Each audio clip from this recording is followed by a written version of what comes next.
So I'm back 24 hours later, checking on the flood test, and the water is still at my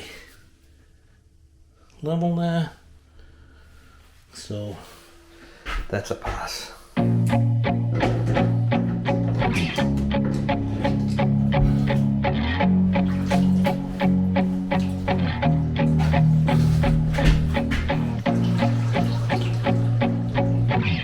Cutting in the shower floor. I'm going to install this today, and when you got marble it has to be cut on a wet saw, and when you got mosaic tiles, these grooves in the tray make it difficult if you got tiny pieces because they tend to fall in.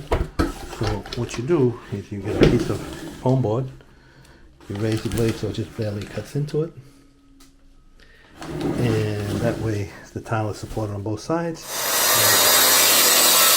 and you get nice clean cuts. So I'm going to finish cutting this in and then mix some thin set and install it. Okay, so that's it. Shower floor is installed. Tomorrow put the bench seat on, start the wall tile, curb and knee wall.